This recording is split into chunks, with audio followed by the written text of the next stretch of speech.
Alerta Geral. Bate-papo político. Com jornalistas Luzenor de Oliveira e Beto Almeida.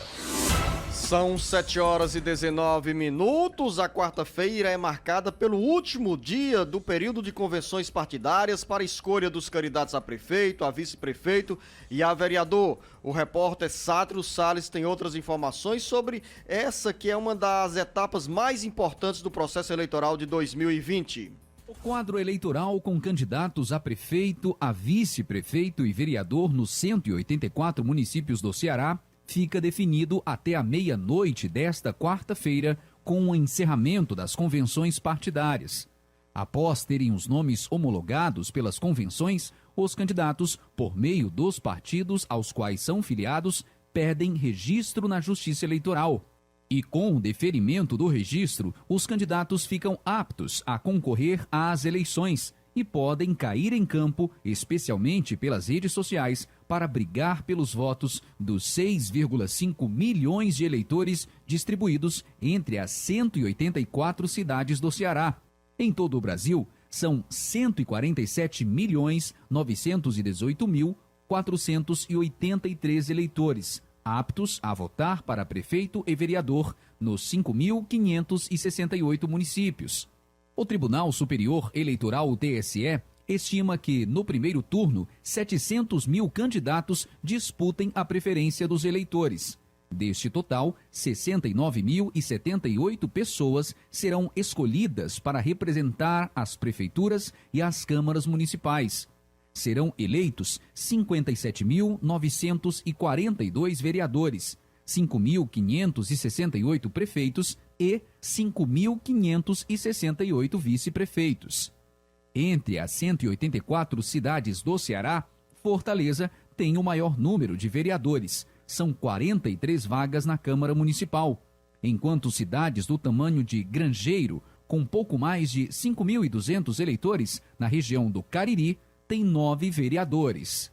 Com informações sobre os números das eleições 2020, Sátiro Salles para o Jornal Alerta Geral. São 7h21. Essa etapa, jornalista Beto Almeida, exige que os partidos cumpram uma das principais exigências para entrar na disputa eleitoral, que é indicar os candidatos aos mandatos, aos cargos de prefeito, vice-prefeito e também às câmaras municipais. O Sátiro deu esses números aí, que em todo o Brasil serão pelo menos 700 mil candidatos. Aqui no Ceará tem uma boa fatia desse número, porque hoje fica encerrado o prazo para oficialização de candidaturas ao Executivo e ao Legislativo. E as últimas horas ainda tem movimentação de articulações para definir aliança e também candidaturas. Vamos começar por Fortaleza, que é o maior colégio eleitoral do Ceará, que já tem um quadro quase totalmente definido em termos numéricos.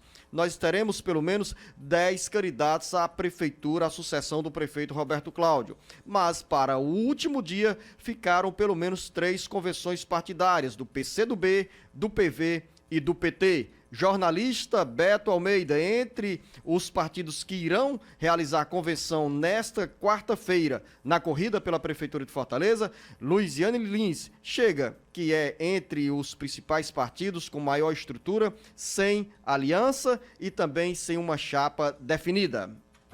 Beto Almeida, análise política com credibilidade e isenção. A deputada federal Luiziane Lins, Luzeno, chega exatamente nessa situação que você colocou. Não tem aí a perspectiva de fechar um nome de um partido para dar mais peso aí na aliança dela. Logicamente que ela já fez o convite, inclusive aí para o Anísio Melo do PCdoB, Luzeno, que faz hoje sua convenção, que também não topou ser vice. E lógico, tem uma questão do próprio nome. Quem é o nome que o PT vai apontar como vice da prefeita Luiziane Lins? Sairá do próprio partido, sem dúvida. O PT vai entrar nessas eleições, Zeno, como está ocorrendo em outras capitais, isolado, sozinho, a chapa do eu sozinho. Porque, na realidade, a Luiziane, no exemplo dela aqui na capital, ela disse que procurou todos os partidos, principalmente os partidos que ela chama de esquerda, a frente ampla, para formar uma coalizão forte de combate aos candidatos de direita aqui na capital, mas nenhum dos partidos que normalmente são aliados do PT toparam fazer essa parceria. E o PT também, diga-se de verdade, procurou muito tardiamente, ou dificultou esse acesso, pelo menos parte da militância. Eunício Oliveira, o ex-senador Eunício Oliveira, presidente do MDB, por exemplo, dizendo, sim, esteve com Lisiane, tentou negociar, se manteve aberto, mas houve demora demais no PT em mostrar essa agilidade. O fato é, a Luiziane hoje, nessa fase de pré-campanha, as pesquisas internas apontam que ela é uma candidata forte, potencial, que nas pesquisas internas está atrás apenas do capitão Wagner, mas sozinha, isolada, numa chapa pura, é difícil você imaginar que ela possa ter substância, que ela possa ter tutano, como se diz, para entrar numa corrida tão disputada como essa na capital, com força de chegar ao segundo turno. É uma previsão, é uma perspectiva que se coloca. E você disse claramente aqui, que é uma coisa que a gente tem que ressaltar, é uma eleição que Fortaleza terá muitos candidatos majoritários, todos de olho na cadeira do prefeito atual, Roberto Cláudio. 10 candidaturas devem se confirmar, porque, como você bem disse, tem 3 que vão ser confirmadas hoje à noite. E aí vamos só confirmar aqui quem já tem candidaturas oficializadas. Próprio, o capitão Wagner pelo PROS. Capitão Wagner pelo PROS. Primeiro lançar, Samuel Braga, do Patriotas, tá certo? A Paula Colares, que é da UP, né, que é da Unidade Popular, também candidata. O capitão Wagner, como você falou, do PROS. O doutor Sarto, José Sarto, do PDT. O Renato Rosendo, do PSOL. O Heitor Freire, do PSL. E o Heitor Ferrer, do Solidariedade, que fechou com o MDB. Só aí nós já temos 7. E hoje nós temos a convenção do PV, do Partido Verde, que Lança vai homologar o deputado federal Célio Sturdat à Prefeitura de Fortaleza. Capitão Anísio Wagner, José Mello e Sarto, Renato Rosendo. Vamos só repetir aí, Beto. Capitão Wagner, PROS, José Sarto, PDT, Renato Rosendo, PSOL, Heitor Ferrer, Solidariedade em aliança com o MDB, Heitor Freire, do PSL, Célio Sturdat, do PV, Samuel Braga, Patriotas, Paula Colares, do Unidade Popular, Unidade Popular, Luiziane Lins, do PT, e essa Anísio expectativa sobre o PCdoB Anísio Melo. Serão, pelo menos, Beto, em princípio, 10 candidatos a prefeito para 2 vagas no segundo turno. O primeiro turno será realizado no dia 15 de novembro e 14 dias depois teremos o segundo turno nas cidades com mais de 200 mil eleitores. Por que, Luzenor, tantos candidatos majoritários? Bom, uma das explicações é de que esta será a primeira eleição em que não será possível a coligação proporcional, ou seja, para disputar vagas para as casas legislativas. Então os partidos entendem que ter uma candidatura majoritária, ter um candidato a prefeito numa chapa completa, isso ajuda a atrair votos para os seus candidatos a vereador, o que não deixa de ser verdade. Lembrando, por exemplo, que eles apostam muito, Luciano, no voto de legenda. Há levantamentos que mostram o seguinte, que nas eleições em que os partidos disputaram em coligações completas, ou seja, com chapa majoritária e chapa proporcional, os votos de legenda ajudaram muito a eleger também, na sobra, alguns vereadores. Quando não tem, quando o partido marcha sozinho, sem o candidato majoritário, por exemplo, a prefeito, nesses casos há uma queda do chamado voto de legenda. E isso ocorre não é nem porque o eleitor ele vai consciente votar no voto de legenda, não. E o voto de legenda, acredite, em boa parte, ele é resultado do voto errado do eleitor na urna. São 7 horas e 28 minutos. Colado em Fortaleza está a cidade de Caucaia, que é o segundo maior colégio eleitoral do Ceará, onde também poderemos ter segundo turno. Em Caucaia, a prefeitura tem hoje como pré-candidatos ou como candidatos já em fase de homologação o atual prefeito Naumi Amorim, candidato pelo PSD, Emília Pessoa pelo PSDB, Elmano de Freitas pelo PT, Vitor Valim pelo PROS e também Beto Almeida, José Gerardo Arruda, que lançou a candidatura pelo MDB, tendo como vice a esposa, a ex-deputada estadual e ex-prefeita de Caucaia, Inês Arruda. E hoje, duas dessas convenções serão realizadas. A do prefeito Naumi Amorim, à noite, e também a do Elmano de Freitas, pelo PT, também à noite. São convenções que vão ocorrer aí já no limite, no prazo final para essas convenções e para homologar essas candidaturas em Caucaia, que promete ter, sim, uma campanha acirrada, como sempre é no município, mas desta vez, mais do que nunca, tem um olhar muito forte voltado para essa disputa em Caucaia. São 7h29, voltando a Fortaleza, registrar também, Beto Almeida, que nesta terça-feira, o PSDB com o DEM oficializaram a desistência da pré-candidatura de Carlos Matos e decidiram apoiar a entrar na coligação do PDT, que tem como candidato à prefeitura o deputado estadual José Sarto.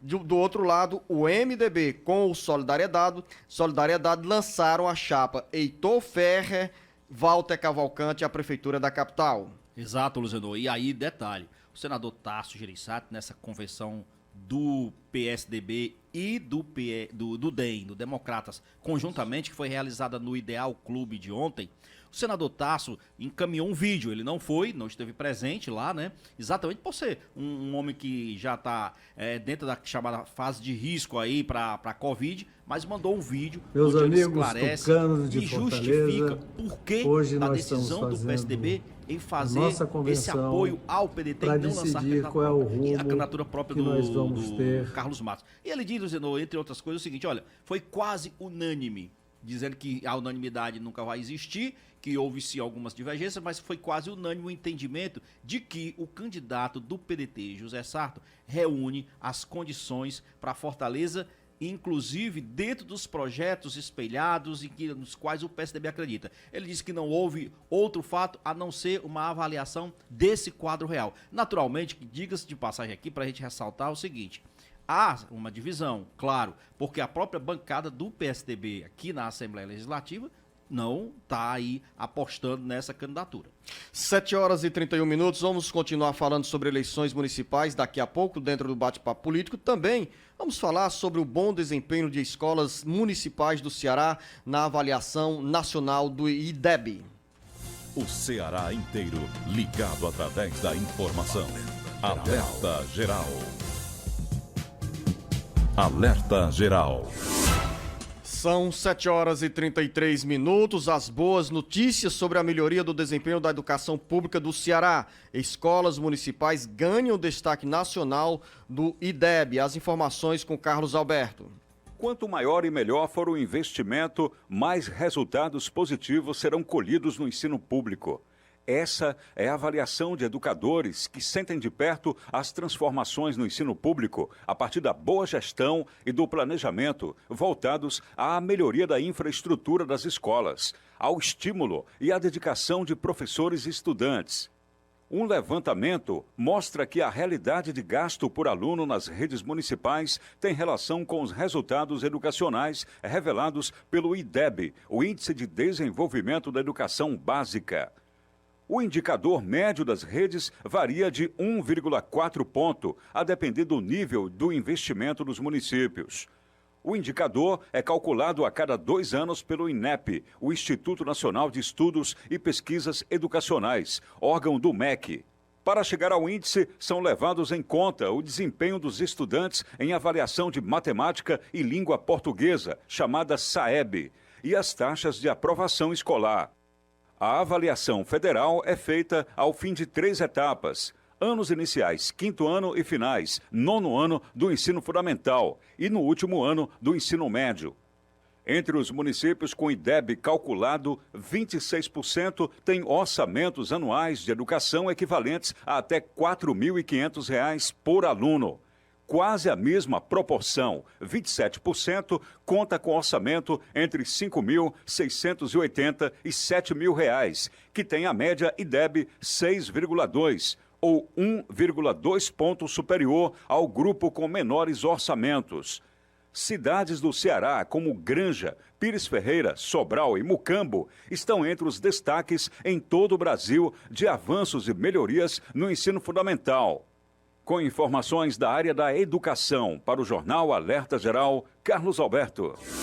A vice-governadora Isolda Sela, que começou essa nova fase da história do ensino público no Ceará a partir da Secretaria de Educação da cidade de Sobral, destaca o valor do trabalho desenvolvido desde as primeiras séries da educação básica para a obtenção desses resultados. Crescimento realmente notável, porque a gente vê que parte de um resultado menor, né, na época, relativo ao Brasil, e é um crescimento que mostra mesmo o vigor de um esforço, né, e de uma sustentabilidade. É realmente um resultado que se mostra mais importante ainda, porque mostra exatamente que o empenho e o esforço dessa grande rede faz frente a adversidades socioeconômicas que o perfil do nosso estado que a gente ainda enfrenta. A secretária de Educação do Estado do Ceará, Eliana Estrela, também fala com entusiasmo sobre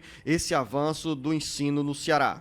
Quando a gente fala, a gente olha para os 184 municípios, 154 atingiram, então é uma satisfação muito grande, é o dever realmente sendo cumprido. E aí reconhecer o trabalho das professoras, dos professores, das gestoras, gestores, CREDES, municípios, e especialmente do senhor e da vice-governadora que conduzem e lideram a educação como prioridade. Essa questão da equidade é muito importante. O Ceará é um estado pobre, mas que vem acreditando muito na educação, priorizando. A gente olha também aí esse crescimento e o investimento que é feito na escola em tempo integral e escola de educação profissional, que é uma oportunidade importante para a juventude. São 7h37. O jornalista Beto Almeida, eu recorro às palavras da secretária de Educação do Estado do Ceará, Eliana Estrela, para provocá-lo, para questioná-lo sobre essa nova fase do ensino público no estado do Ceará. Não é nem provocá-lo, Beto Almeida, mas é para comentar esses dados que mostram o estado do Ceará ganhando destaque no cenário nacional mais uma vez. Há poucos dias nós falávamos com muito entusiasmo aqui no Alerta Geral sobre o debate travado no Congresso Nacional para a renovação do Fundeb, para a aprovação da emenda à Constituição Federal, que criava uma nova fase para o Fundo de Desenvolvimento da Educação, que é o Fundeb, com mais dinheiro para o ensino público. E esses números obtidos pelas escolas municipais do estado do Ceará merecem sim, como disse a secretária Eliana Estrela, Beto Almeida, referência a quem está na linha de frente para estimular, para fazer com que o aluno tenha um melhor aprendizado, que são os professores. Claro, o poder público faz os investimentos, mas na ponta ali dentro da sala de aula tem esse papel extraordinário desempenhado pelos professores, estimulando os alunos a aprenderem ainda mais e alcançarem esses índices tão positivos correspondentes a 2019 no ensino público do estado do Ceará. Luzenor, contra os números não há argumentos. Olha só, das 10 melhores escolas do país, o Ceará está presente em 9 no total. Das 9, todas são escolas públicas. Escolas públicas. Dos 184 municípios do Ceará, 154 atingiram a média. Muitos até acima da média. Então os números falam por si. Isso é muito bom você perceber, por exemplo, Zeno, que esses resultados, porque ele mede a qualidade da educação atingida aí nas séries iniciais, que é do 1º ao 5º ano, Zeno, principalmente no manejo, no aprendizado do aluno, com 2 disciplinas que são fundamentais, que é português e matemática. Mostra que vale a pena investir em educação, mostra que a gente só sai da condição de vida, de atraso em que muitos se encontram, se a educação realmente for prioridade. E não é à toa que esses números precisam ser comemorados, e mais do que comemorados, precisam ser divididos e ter o seu reconhecimento entre os profissionais de educação. É o professor, é a merendeira, é todo mundo envolvido na cadeia, que eu chamo da cadeia produtiva do setor de educação. Desde o professor que está na sala de aula, aquele que entra para dar reforço, a merendeira, a diretora, a coordenadora pedagógica e, lógico, um governo e governos que eu digo, municipais, estadual, federal, que tenham como meta muito, o que o Camilo chamou, o Camilo Santana chamou de pacto pela educação. Tem que ter isso. Pacto pela educação é prioridade, é você saber o que você quer, onde você quer chegar. O estado do Ceará está conseguindo esses resultados tão significativos no ensino fundamental, que é o primeiro das séries iniciais, que vai do primeiro ao quinto ano, e depois do Fundamental 2, que vai do sexto ao nono ano. Tem desafio? Tem. Mesmo no ensino fundamental 2, o Ceará ainda tem 7 entre as 10 melhores escolas públicas. Quando a gente chega no ensino médio, tem desafio maior ainda. Claro que tem. Esse é um grande desafio, porque você prepara os alunos chegam bem, concluem bem o ensino fundamental, e quando chega no ensino médio, aí é outra etapa, é outra dificuldade. Mas isso também se avança, inclusive, com as escolas de tempo integral. Então, por isso que a gente tem falado tanto nisso aqui, por isso que a gente falou tanto na necessidade de se ter, por exemplo, a manutenção do Fundeb, e eu tenho certeza que esse é um caminho que não tem volta. Pelos dados do Fundeb, Beto Almeida, o investimento por aluno até 2020 é de R$ 3.656,85. Esse valor vai subir até 2026 para R$ 5.680, que é a projeção de gasto mínimo por aluno que o país deve alcançar com o Fundeb, que é o Fundo de Manutenção e Desenvolvimento da Educação Básica e de Valorização dos Profissionais da Educação. Então, aos estudantes das escolas estaduais e municipais do estado do Ceará, aos professores, os nossos parabéns pela meta alcançada com esse belíssimo desempenho. Claro que nós temos muitos outros desafios, principalmente o que iremos colher na educação pública em 2021, como fruto do desarranjo que estamos tendo em 2020, em função da pandemia da Covid-19, em que as escolas estão paradas, os alunos estão desestimulados e a infraestrutura do ponto de vista do ensino não está sendo tão adequada para esses alunos continuarem nessa luta para vencer desafios diários, que é cada vez mais buscar um aprendizado de melhor qualidade. E só para encerrar, Luciano, parabenizar todos esses municípios que atingiram essa meta, no nome de um aqui, que é Mucambo, um pequeno município com 14 mil habitantes, Luciano, tem um salto na nota e se tornou o maior IDEB do país. Isso não é pouca coisa não, pessoal. É muita, isso precisa realmente ser comemorado. E Mucambo ganhou esse destaque, Beto Almeida, mesmo tendo um investimento inferior à média dos outros municípios que obtiveram notas maiores também na educação. São 7h43 para finalizar o bate-papo político. Eu quero trazer o Sátrio Salles com informação sobre o recuo do presidente Jair Bolsonaro em relação ao programa Renda Brasil. Mudanças de rumos na política de assistência social do governo federal. O presidente Jair Bolsonaro divulgou nesta terça-feira um vídeo nas redes sociais desautorizando mais uma vez a equipe do ministro Paulo Guedes. O presidente negou notícias recentes de que o Ministério da Economia estaria estudando congelar aposentadorias ou cortar benefícios sociais de idosos e deficientes pobres para financiar o Renda Brasil. Bolsonaro não só negou o congelamento e o corte, como proibiu a discussão sobre o programa social que deveria substituir o Bolsa Família, criado durante o governo do ex-presidente Luiz Inácio Lula da Silva, do PT. A criação do Renda Brasil ajudaria a dar continuidade ao pagamento de benefícios sociais que têm sido fundamentais para a economia durante a pandemia do novo coronavírus, como o auxílio emergencial, destinado principalmente a trabalhadores informais. O auxílio emergencial vai só até o final deste ano. O plano de Bolsonaro era ampliar o Bolsa Família e transformar o Renda Brasil na marca social da sua gestão. Agora, o Bolsa Família fica mantido, mas o governo federal quer criar uma marca que associe ao programa de distribuição de renda, que somente no Ceará beneficia quase 1 milhão de famílias pobres. Com informações sobre os bastidores políticos para o Jornal Alerta Geral, Sátiro Salles. A reação foi imediata a essa decisão do presidente Jair Bolsonaro dentro do Congresso Nacional, entre senadores e deputados federais. Há um sentimento de que não dá, Beto Almeida, para o país continuar sem um programa que tenha uma abrangência maior do ponto de vista da cobertura social para as famílias mais pobres.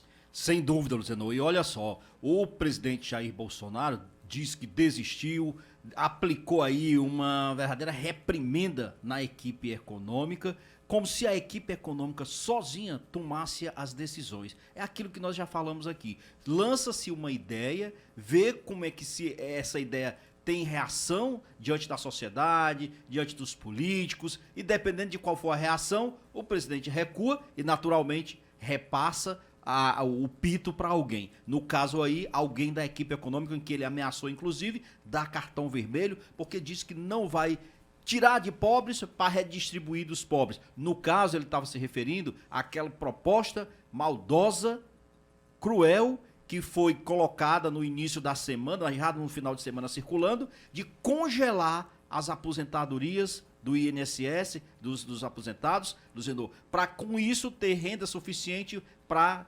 mudar o Bolsa Família para o Renda Brasil. Diante disso, o presidente Bolsonaro diz o seguinte: olha, esse merece cartão vermelho. Olha, presidente, está na hora também de assumir. O presidente Bolsonaro não pode ficar repassando sempre a culpa para o auxiliar mais próximo. Eu não sei até onde o ministro da Economia, Paulo Guedes, vai suportar tanto pito em público, tanta reprimenda. Porque a impressão, hoje o governador do Maranhão, o Flávio Dino, soltou uma nota que eu achei que tem uma certa coerência. Ele diz o seguinte: olha, parece que nós estamos vivendo num país presidencialista, mas sem presidente. Porque o presidente nunca assume a culpa de nada. Então, assim, é difícil. 7h46. Beto Almeida, a você uma boa quarta-feira. Bom dia a todos, até amanhã. A você, ouvinte internauta, já mais informações.